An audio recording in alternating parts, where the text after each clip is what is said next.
नमस्ते दोस्तों, सरसराहट से मैं माया गोयल आप सभी का अपने हॉरर चैनल पर तहे दिल से स्वागत करती हूँ। आशा करती हूँ मेरे सारे सब्सक्राइबर्स, मेरे सारे व्यूअर्स, मेरे सारे दोस्त हैप्पी, हेल्थी एंड पॉजिटिव होंगे। सबसे पहली सूचना आप सभी को मैं देना चाहूंगी, हम अपने चैनल के द्वारा किसी भी प्रकार का अंधविश्वास फैलाना नहीं चाहते।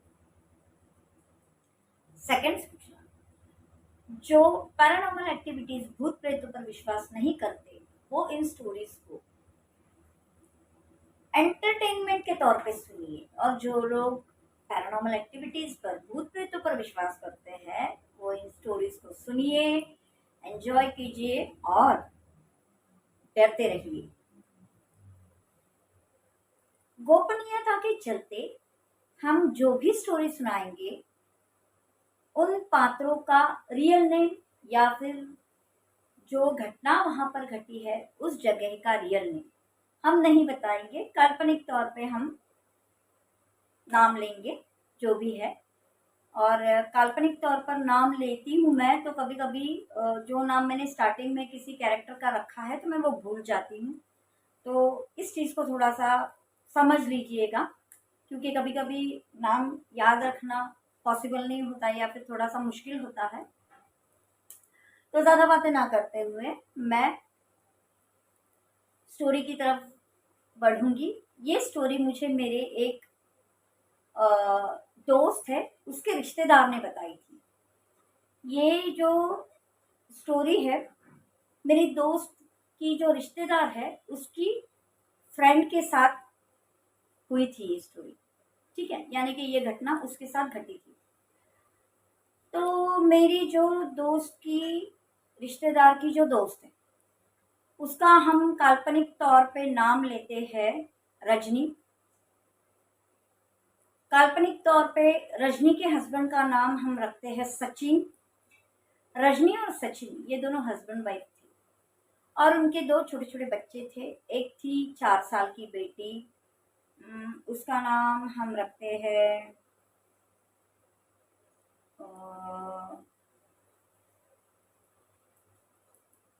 सुनीता।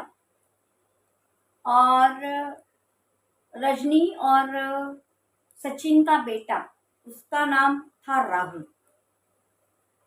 यानी कि रजनी, सचिन, सुनीता एंड राहुल, ये चारों एक फैमिली थी, हस्बैंड वाइफ और उनके ये बच्चे। तो सचिन जो था वो गवर्नमेंट सर्वेंट था, तो उसकी हमेशा ट्रांसफ़र होती रहती थी। तो वो लोग मुंबई में रहा करते थे। बहुत अच्छा बड़ा सा घर था, बहुत अच्छी फैमिली उनकी, खुश थी।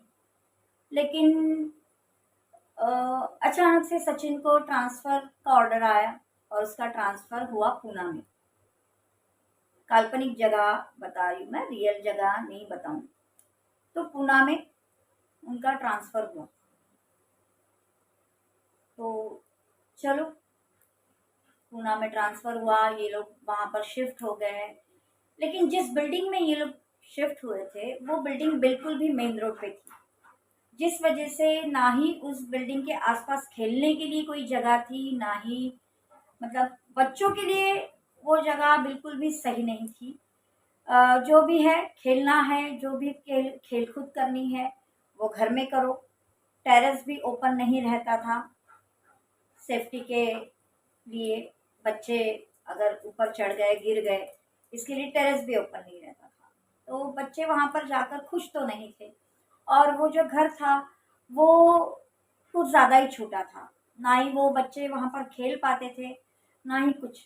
और जो इनका मुंबई का घर था वो बड़ा था, उसके अकॉर्डिंग सामान भी उनका उतना ही ज़्यादा था, और पूना का जो ये घर था उसमें वो सामान एडजस्ट नहीं हो पा रहा था। तो रजनी ने सचिन से कहा कि देखो, बच्चों को बिल्कुल भी एंटरटेनमेंट का कोई ज़रिया नहीं है, टीवी, स्कूल, बस इतना ही चल रहा है उनका। आउटडोर गेम वगैरह कुछ भी मतलब वो खेल नहीं पा रहे हैं। तो ये जगह बच्चों के लिए ठीक नहीं है, बच्चे भी खुश नहीं है यहाँ पर आकर। तो चलो हम कहीं पर दूसरी जगह पर घर ढूंढते हैं।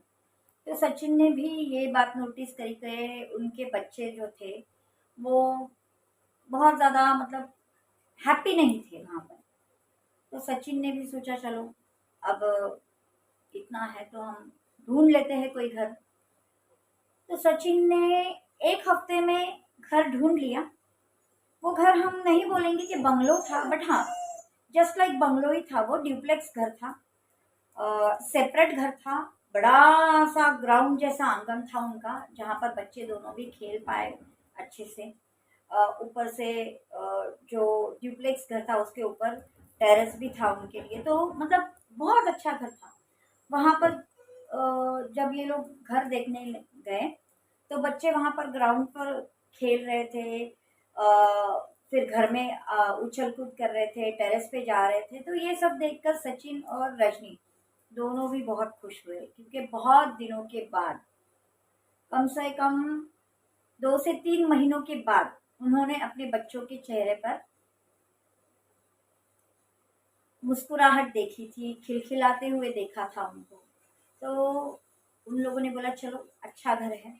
लेकिन पता नहीं क्यों रजनी को अंदर से इस घर में कुछ अच्छा नहीं है ऐसा महसूस हो रहा था।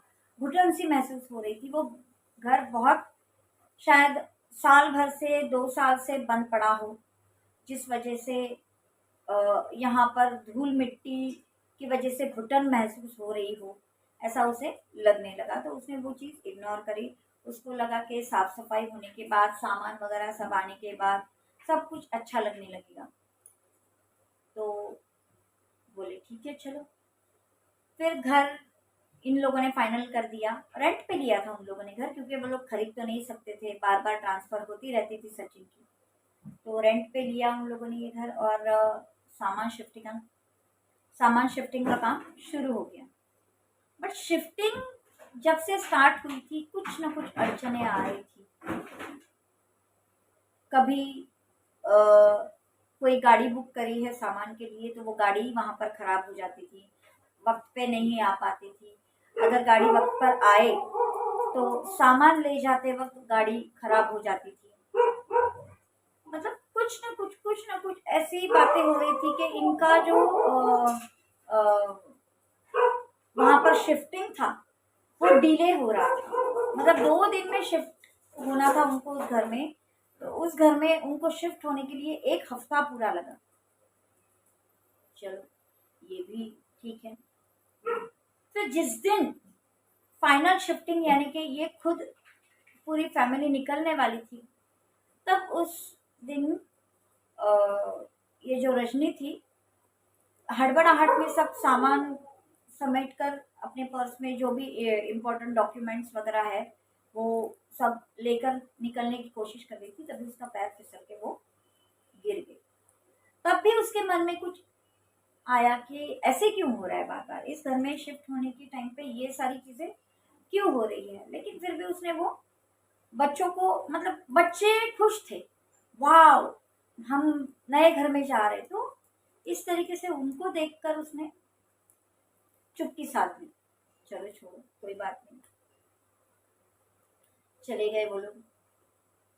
जब ये लोग रास्ते से जा रहे थे तो मतलब गाड़ी भी सचिन बहुत अच्छे से चला रहा था, एकदम नॉर्मल स्पीड में चला रहा था, कुछ भी नहीं। लेकिन इसके बावजूद सामने से एक बाइक वाला आ रहा था जो इतनी स्पीड में आया, और पता नहीं मतलब जगह होने के बावजूद भी, ट्रैफिक नहीं है, कुछ भी नहीं है, फिर भी उसने आकर इनकी गाड़ी को ठोक दिया। तो इनकी गाड़ी में प्रॉब्लम हुई, इनको कुछ नहीं हुआ, वो लड़के को चोट आई। लेकिन ये चीज़ को भी नोटिस किया रजनी ने, तो उसे थोड़ा सा इस चीज़ पर थोड़ा सा डर लग गया कि हम सही घर में जा तो रहे हैं ना, बार बार ये सारी मुसीबतें आ रही है, ऐसा क्यों हो रहा है। उसको मन में ऐसा लगने लगा। और जो लड़का वो बाइक से बाइक उसका इनकी गाड़ी को टकराई थी, वो भी उठकर माफ़ी वगैरह मांगी उसने कि पता नहीं कैसे मेरी गाड़ी आउट ऑफ कंट्रोल हो गई, मैं तो नॉर्मल स्पीड में था, बट पता नहीं। तो सब वहाँ पर सॉर्ट आउट हुआ। ये लोग चले गए। आए, न्यू घर में आए, सब आए, खुश थे। बच्चे जैसे ही घर के अंदर आए, उन्होंने सारे सामान को रखा, उनका जो स्कूल बैग वगैरह था वो सारा उधर अपने रूम में जाकर रख दिया और वो ग्राउंड पर खेलने के लिए चले गए। और जो रजनी थी और सचिन था, दोनों भी काम पर लग गए। इन लोगों ने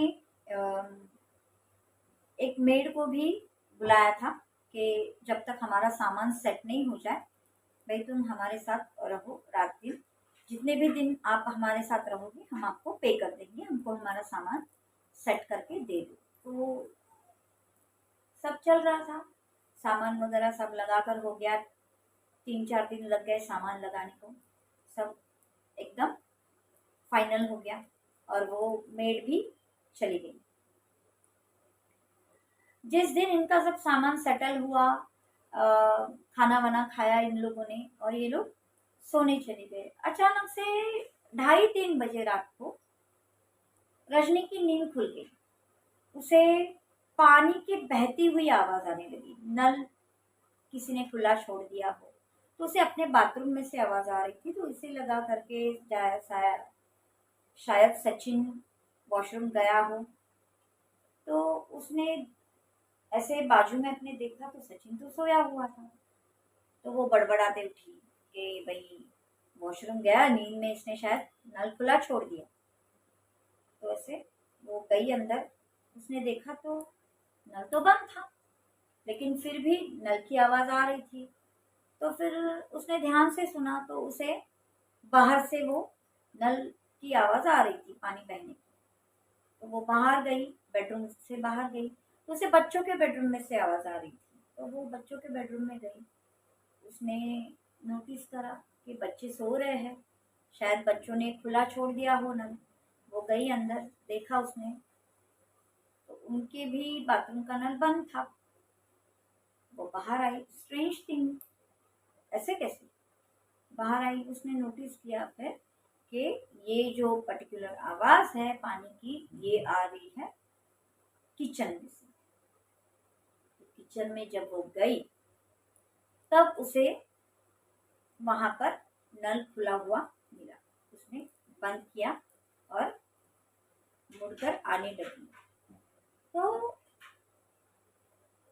उसने देखा कि जमीन पर कुछ काला सा ऐसा बड़ा सा धब्बा था। उसने वो पहले टाइम पे भी नोटिस करा था, लेकिन इसको क्या लगा कि जब गंदगी पड़ी है, इतने साल से बंद है घर, तो शायद उस वजह से ये धब्बा बन गया हो।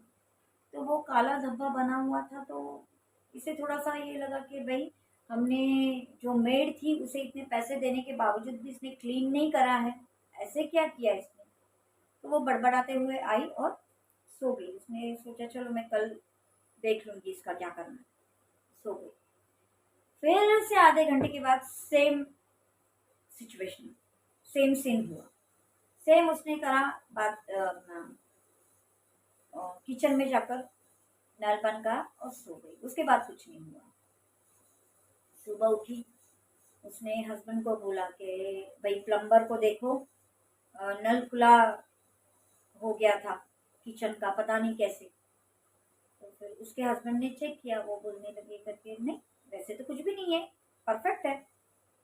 उसने बोला ठीक है कोई बात नहीं, शायद मुझसे ही खुला रह गया, ऐसे करके। मतलब वो हर चीज उसको दिल में लग रहा था कुछ तो है कुछ तो है, लेकिन फिर भी वो इन सब चीजों को इग्नोर कर रही थी।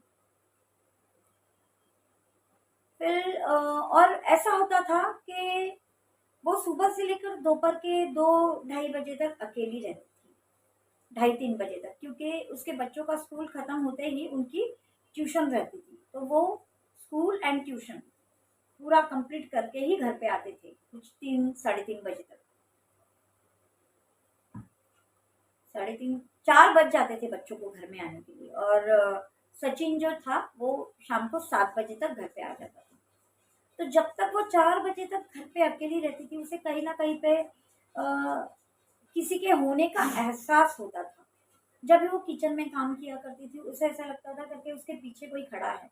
पीछे मुड़ के देखती थी, कोई नहीं होता था। उसे कुछ काम कर रही हो किचन में, तब ऐसे फील होता था कि हॉल में किसी ने कुछ उठाकर रख दिया है, ऐसी आवाज़, कुछ ना कुछ उठाकर रखने की आवाज़ आती थी। सॉरी। तो वो बाहर आकर देखती थी, कुछ भी हलचल नहीं, कुछ नहीं, सब कुछ ठीक ठाक रहता था। दरवाज़ा भी बंद रहता था, खिड़कियाँ वो सारी, जिस रूम में वो नहीं रहती थी वो खिड़कियाँ सारी बंद रखती थी, मतलब किसी के अंदर आने की भी गुंजाइश नहीं थी। तो फिर भी वो इन सब चीज़ों को इग्नोर करती रहती थी। लेकिन 1 से 1.5 महीने के बाद उसने नोटिस किया कि उसकी बेटी थोड़ा-सा अलग बिहेव करने लगी है। सुनीता जो थी, वो बहुत अलग बिहेव करने लगी थी। अलग बिहेव यानी कि खेलती थी तो अकेले में बड़बड़ किया करती थी। तो इसने नोटिस किया कि ये अकेले में किससे बात कर रही है, अकेली रहती है लेकिन फिर भी बात किए जा रही है, ऐसी क्यों कर रही है। तो फिर उसने एक दिन पूछा, सुनीता बेटा आप किससे बात कर रहे थे। तो सुनीता ने बिल्कुल अपने सामने देखा। तो पता नहीं उसके एक्सप्रेशन एकदम से चेंज हो गए, डर, मतलब डरा हुआ चेहरा हो गया उसका। तो फिर अ, रजनी ने पूछा, क्या हुआ बेटा, डर क्यों रहे हो।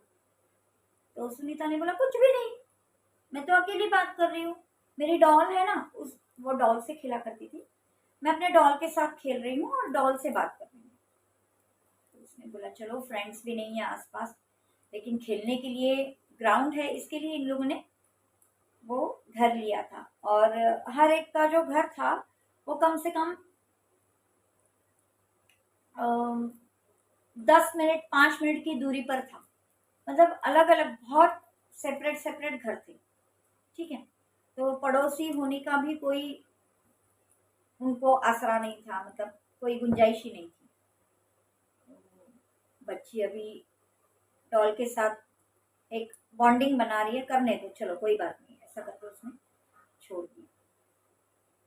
फिर एक दिन रात को जो राहुल था, रजनी का बेटा, वो उठकर आया रजनी के पास और कहने लगा कि मम्मा सुनीता बेडरूम में नहीं है। तो इसने बोला करके, बेटा वॉशरूम में होगी। बोले नहीं, वॉशरूम में भी नहीं है। तो मुझे डर लग रहा है मम्मा, तो आप ज़रा आओ, बाहर आओ। तो ये गई और सचिन भी गया कि भाई बेटी कहाँ गई। तो उनको मतलब ये हुआ कि बच्ची पानी पीने के लिए किचन में गई होगी, लेकिन पानी पीने की भी गुंजाइश नहीं, क्योंकि बेडरूम में जब ये बच्चे सोते थे तो वो एक बॉटल पानी की दोनों के लिए रखा करती थी। तो जो भी है, रात को अगर प्यास भी लगती है तो पानी पिया करते थे, तो बॉटल भी वैसी की वैसी ही पड़ी थी। फिर भी ये लोग किचन में गए, तो किचन में जाकर देखा तो बच्ची बैठी हुई है खाना लेकर, प्लेट में खाना लेकर बैठी है और बस ऐसे किसी को जैसे खिला रही हो, ऐसे कर रही थी। तो इन लोगों ने पूछा, बेटा क्या चल रहा है, किसको खाना दे रहे हो, किसको खिला रहे हो। तो वो बोलने लगी, कुछ नहीं, मुझे भूख लगी थी, मैं खा रही हूँ। कोई बात नहीं। फिर इसने बोला, चलो बेटा मैं आपको खिला देती हूँ, आप खा लो। तो अभी बच्ची तो भरपेट खाना खाकर सोई थी, उसे तो भूख ही नहीं थी। बोलने लगी, नहीं अब मेरा पेट भर गया। तो फिर रजनी ने बोला, ठीक है कोई बात नहीं। तो वो प्लेट उसने उठाकर प्लेटफॉर्म पर एक साइड में ढक कर रख दी। सब लोग सोने चले गए। सुबह जब रजनी उठी, उसने देखा वो प्लेट का पूरा खाना खत्म था। तो उसे क्या लगा, चूहा वगैरह आया होगा खाना लेकर, खाकर इधर उधर गया होगा। पर जब भी वो किचन में एक सेंटर था, उसका किचन का सेंटर, वहां पर एक काला सा धब्बा देखा करती थी, तो उसे अजीब सा महसूस होता था, पता नहीं क्यों। वो उसे एक अजीब सी घबराहट होती थी उस धब्बे को देखकर, दाग को देखकर। और उनके छत पर भी उतना ही काला दाग था। तो उसने अपने हस्बैंड को बोला कि भाई ये थोड़ा सा यहाँ पर पेंट करा लो, और ये जो काला धब्बा है ये मैं बहुत कुछ कर रही हूँ लेकिन निकल नहीं रहा है। तो उसने बोला कोई बात नहीं, पुराना तो मालिक रहा करता था, उसके हाथ से कुछ वहां पर कुछ जल गया होगा, कुछ भी हुआ होगा, कोई बात नहीं, छोड़ दो। बोली ठीक है। प्लेटफॉर्म के नीचे एक कैबिनेट था।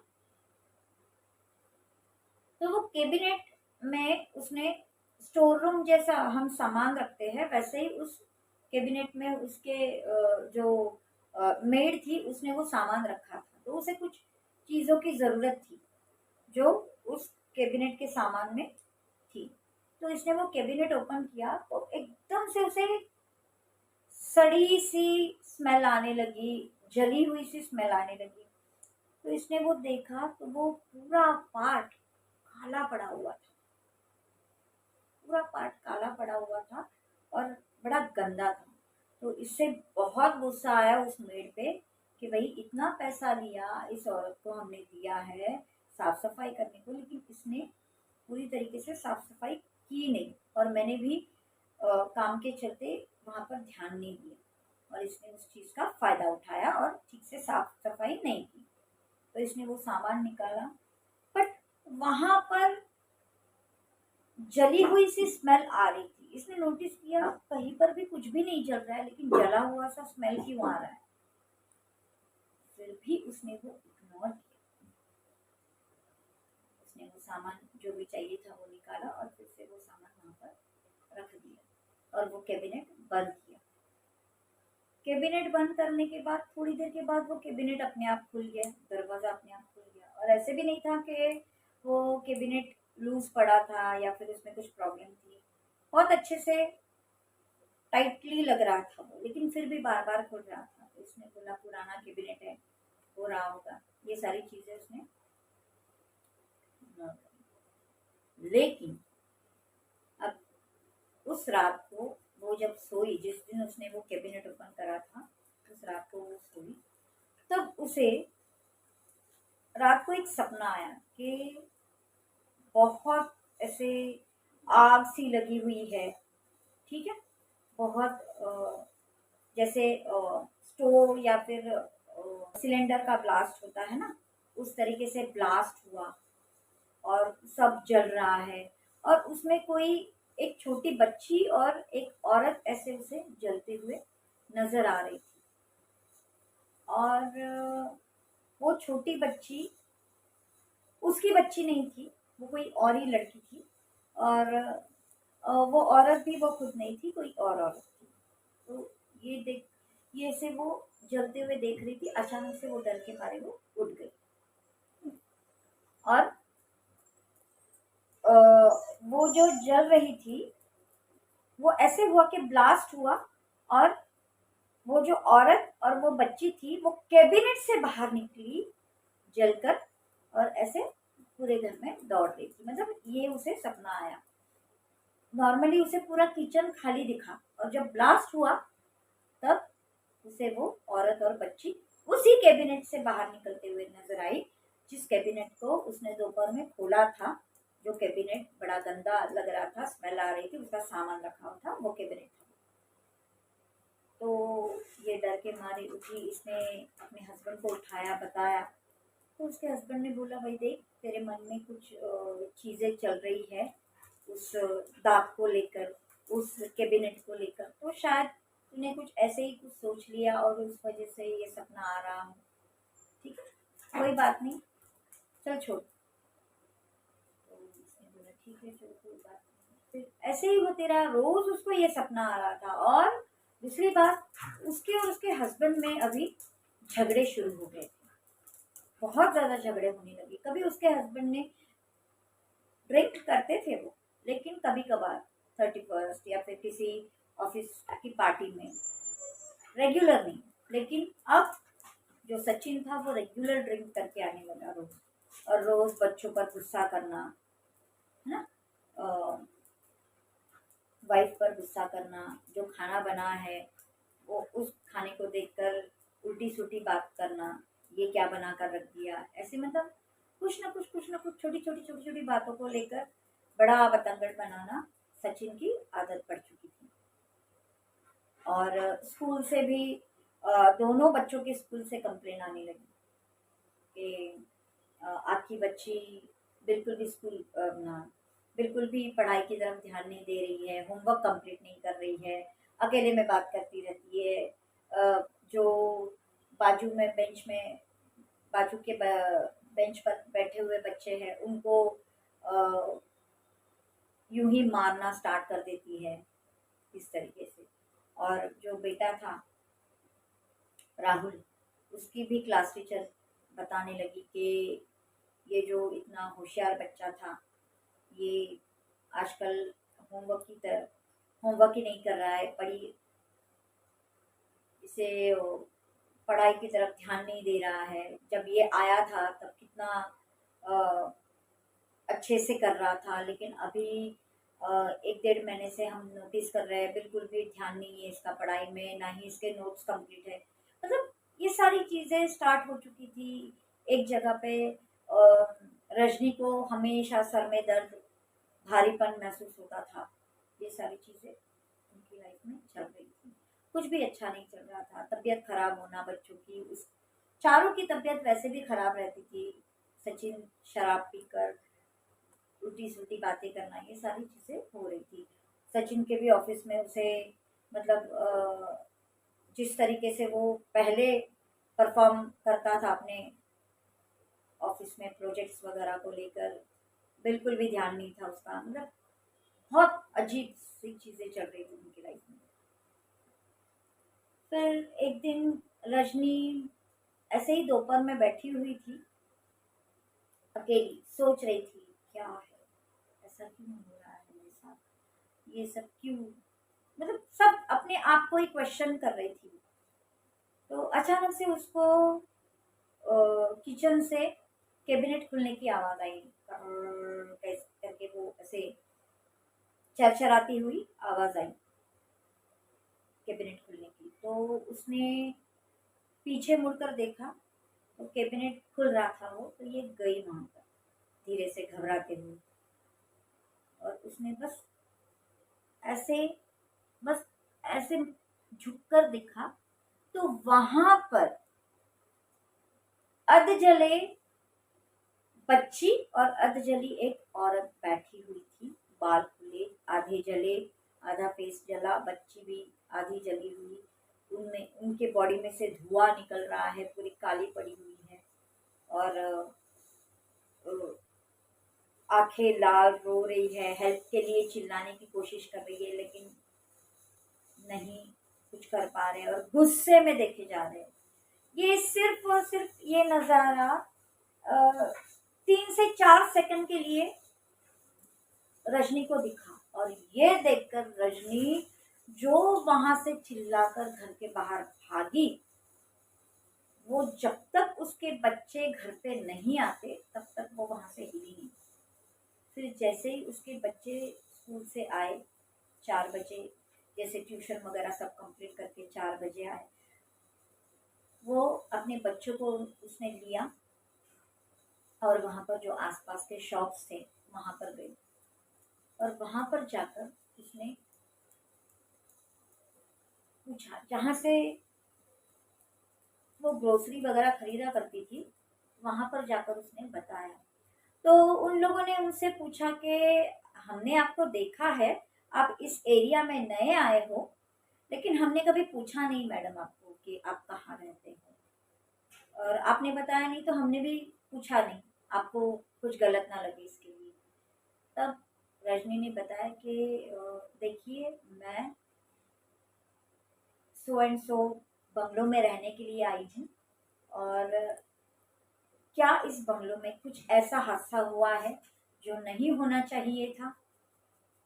तो पहले तो वो जो दुकान का जो मालिक था और जो वहां पर काम करने वाले लड़के थे, वो एक दूसरे की तरफ देखकर मतलब इशारा कर रहे थे कि चुप रहो।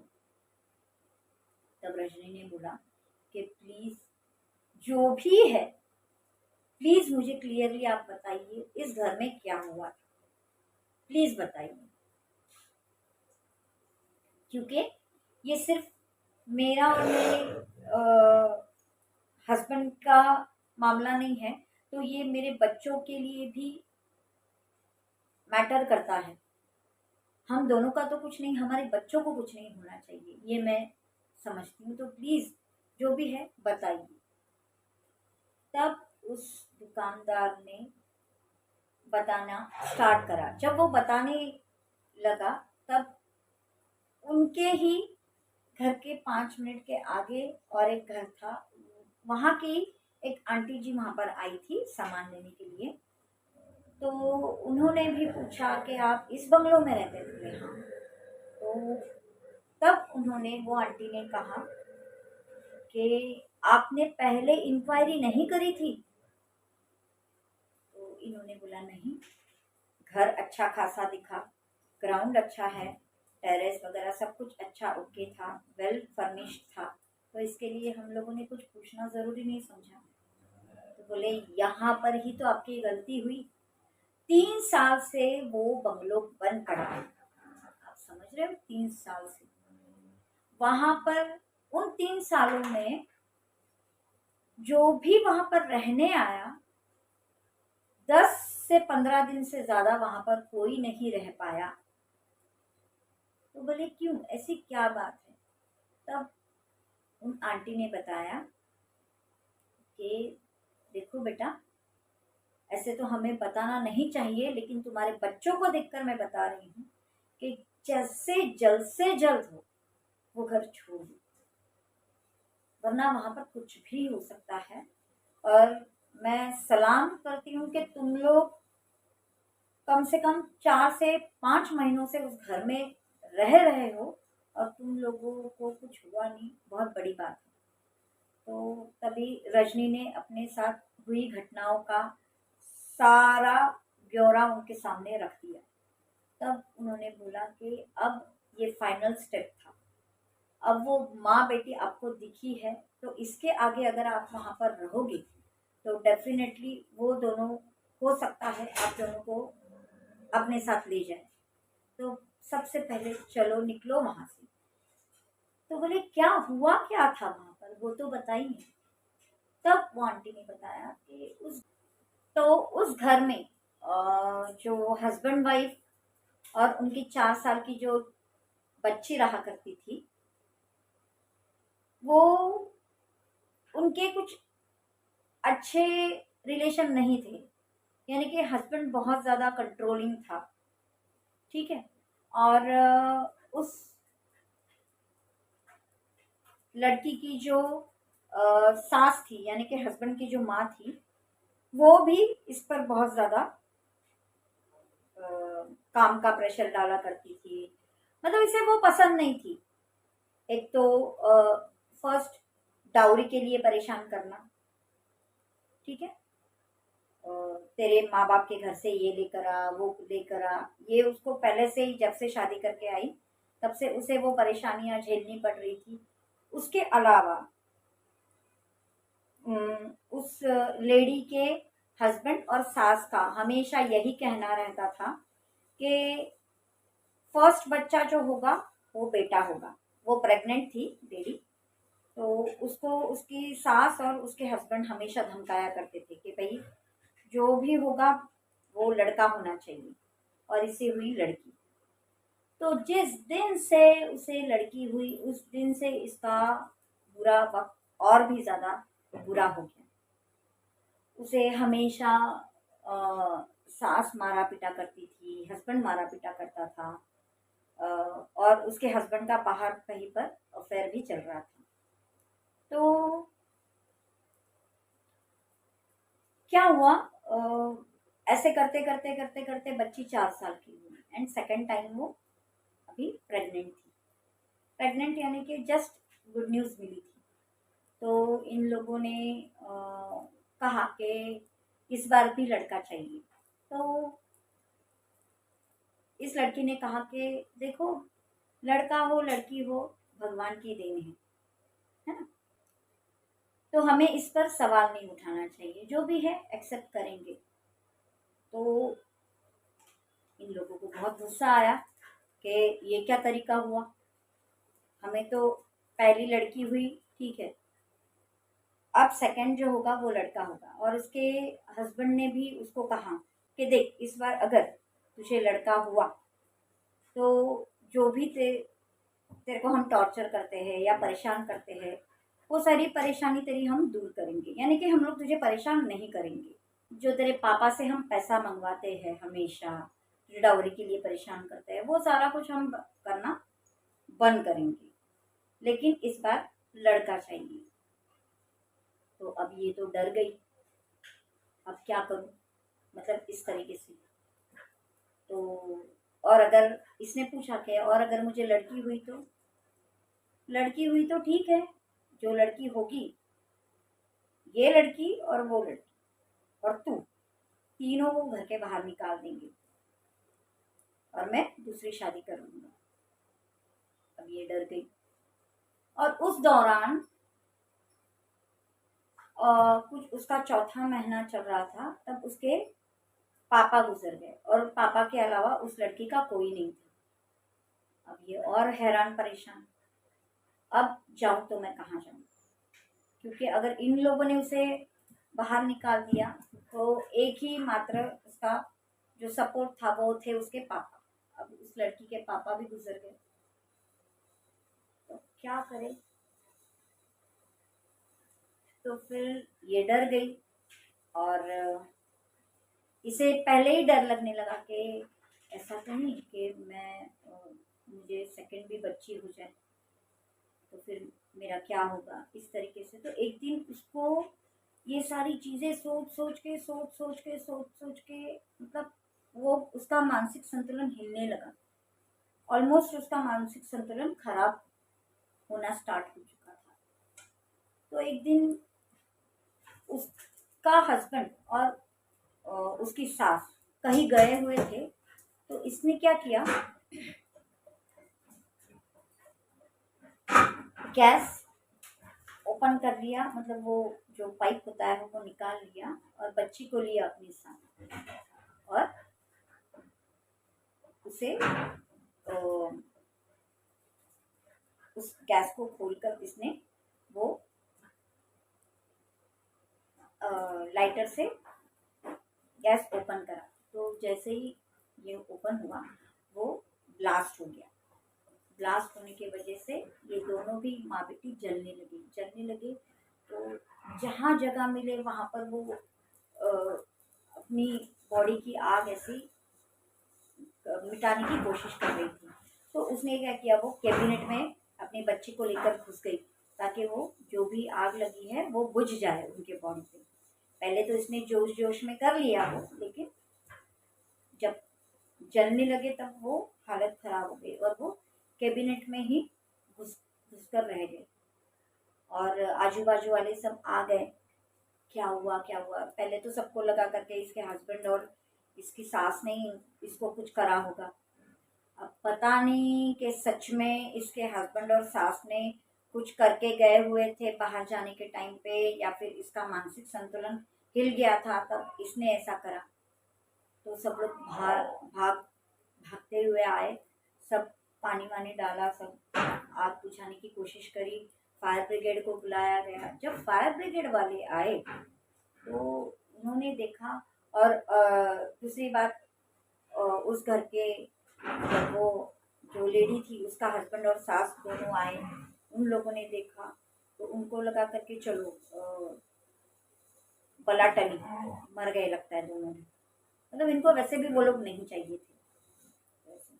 तो इनको जब इन्होंने देखा कि इन दोनों की भी बॉडी नहीं दिख रही है तो इनको क्या लगा कि ये दोनों बच के बाहर निकल गई है। जब फायर ब्रिगेड वालों ने वो कैबिनेट ओपन करा तब वो दोनों माँ बेटी सिकुड़ कर वहीं पर ऐसी, माँ ने अपनी बच्ची को ऐसे पकड़ा हुआ था अपनी गोदी में और ऐसे दोनों उस कैबिनेट के अंदर जकड़ी हुई थी और उनकी जान निकल चुकी थी। इसी तरीके से उनकी डेड बॉडी मिली थी। और उसी तरीके से उन दोनों को खींचकर निकाला गया, स्ट्रेचर पर डाला गया। अलग भी कर नहीं सकते थे, इतना दोनों मतलब चिपक गई थी दोनों भी जलकर एक दूसरे को। और ये नज़ारा देखकर उसकी सास, उसके हस्बैंड, हम सब आसपास के लोग सहम गए। मतलब ऐसी हालत हुई कि किसी के नसीब में ऐसी मौत ना आई। फिर वो उस घर को सील कर दिया गया, इन्वेस्टिगेशन करी गई, लेकिन कहीं पर भी उस औरत के हस्बैंड और सास दोषी पाए नहीं गए, जिस वजह से वो लोग छूट गए। लेकिन उस घर में वो लोग आने के बाद उसकी माँ को कुछ ना कुछ ऐसे फील होने लगा कि कोई है जो उसके आसपास है। और उसके हस्बैंड को भी ऐसे महसूस होता था कि उसकी छाती पर कोई बैठा है, गला दबा रहा है। तो वो लोग इस एक्सीडेंट के कुछ ही दिनों के बाद वो घर छोड़कर चले गए। उनका खुद का ही घर था, वो छोड़कर चले गए। उन्होंने ये घर किसी और को बेचा। जो लोग यहाँ पर रहने आए वो लोग भी 1 महीने के अंदर ही वो घर छोड़कर चले गए। उसके बाद उन्होंने बहुत से लोगों को ये घर रेंट पे देने की कोशिश की, लेकिन कोई फायदा नहीं। पूजा वगैरह सब करवा ली, सब कुछ करने के बावजूद दोनों भी माँ बेटी वहीं पर आज भी वास कर रही है। तो मतलब उस आंटी ने कहा कि देखो, अब आपको रूट कॉज पता चल चुका है इस घर का, तो प्लीज़ यहाँ से निकलो, वरना तो आपकी फैमिली क्या झेलेगी ये आप सोच भी नहीं सकते। ये सुनते ही उसने अपने हस्बैंड को जल्द से जल्द कॉल किया, बुलाया, उस शॉप पर बुलाकर उसी शॉप वाले से वो सारी कहानी कहलवाई। तब उसके हस्बैंड को भी लगा कि नहीं, हम गलत जगह पर है। उसके हस्बैंड को भी सारी चीज़ें अब लगने लगी कि नहीं, मेरे ऑफिस में भी मेरा जो प्रॉब्लम हो रहा है कहीं ना कहीं पे यही इन सब चीज़ों के पीछे कारण हो सकता है, रूट कॉज हो सकता है। तो इन लोगों ने फिर उस दिन वो घर छोड़ दिया यानी अपने दोस्त के घर पे वो लोग रहने चले गए 1-2 दिन के लिए। उसके हस्बैंड ने बोला जब तक अब हम इस घर से शिफ्ट नहीं होते तब तक हम कहीं और रह लेंगे, लेकिन अब उस घर में नहीं जाना। ऑलरेडी उसकी वाइफ वो माँ बेटी को देख चुकी थी उस कैबिनेट के अंदर, उसी तरीके से जैसे वो मरी थी उस तरीके से। तो फिर इन लोगों ने फिर से उस घर में कदम नहीं रखा। तो जो सामान उठाने वाले हैं उन्हीं लोगों के हेल्प से इन लोगों ने अपना सामान दूसरे घर में शिफ्ट करवा लिया, और अब वो लोग हैप्पी है। फिर से उनकी ट्रांसफ़र पूना से मुंबई हो चुकी है।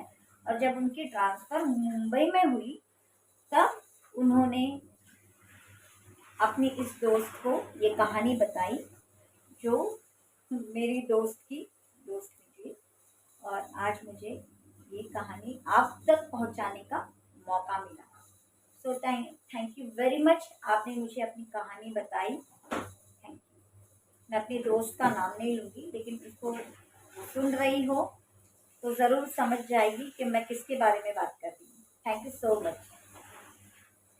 तो चलिए दोस्तों, ये थी सचिन, रजनी, राहुल और सुनीता की कहानी।